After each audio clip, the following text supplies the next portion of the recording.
আমার জন্য লাইন ধরে থাকতো গেটের ভিতরে। অনেক পরিচালকরা আমার ডান্সের ইয়েতে ঢুকে থাকতো, দেখতো আমাকে, হা করে দেখতো।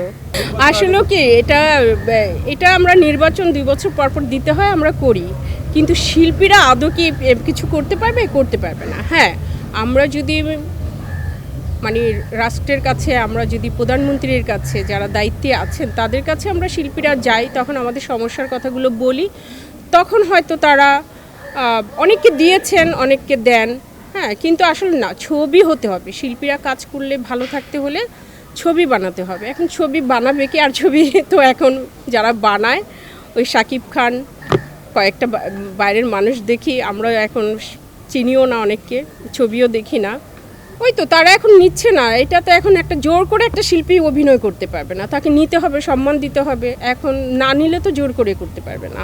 আমার বললাম না আমার দুর্বলতা, যেমন আমি ভাত দে ছবি দেখেছি, শাবানা আপা, আনুভাবির সাথে সেদিনও আমি বলেছিলাম যে আনুদি, আপনারা যে ভাত দে ছবিতে বলেছিলেন আমারে দুগা বাদ দিবি, আমার এই যে শাবানা আপার এই কথাগুলো, মানে এইটা চিন্তা করে ভাবি, যখন আমরা কাজ করতাম তখন একদিন ভেবেছিলাম যে যখন আমার বয়স হবে তখন আমি উনাদের মতো চরিত্রগুলো করব, আমার এই অভিনয় দেখে মানুষ বলবে। হ্যাঁ, তো ব্যাড লাক, এক জায়গায় থেমে গেলাম। আর আরেকটি কথা বলি, আমি কিন্তু আজকে থামিনি। আমার কেরিয়ার 92 শেষে, এটা অনেকের জানা দরকার আপনাদের। আমি ভালোবাসার রং 2012-তে হয়েছিল, তখন ভালোবাসার রঙে আমি কাজ করি। এরপর থেকেই কিন্তু আর কাজ হয় না। সো একটা মানুষ যখন ছোটো ছোটো কাজ করে একটু অভিনয় শিখেছিলাম যে কাজ করতে পারবো, এখন একটু ভালো করে অভিনয় করতে পারবো, ওই সময় থেমে যেতে হয়েছিল। এটা একটা বড় দুঃখ, এটা ভাবলে অনেক খারাপ লাগে আমার। আচ্ছা, বাইরে দেখি যে অনেক ধরনের সমস্যা হয়, মানুষকে মারে, অনেক ধরনের নোংরা বিষয় অনেক প্রতিনিয়ত দেখি।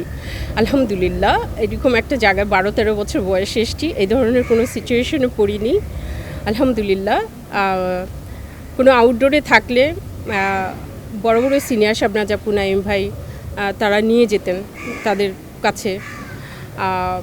এইটা অনেক ভালো দিক যে আমরা এত সুন্দর ছিলাম, আমার জন্য লাইন ধরে থাকতো, কি বলবো, আমার জন্য লাইন ধরে থাকতো গেটের ভিতরে।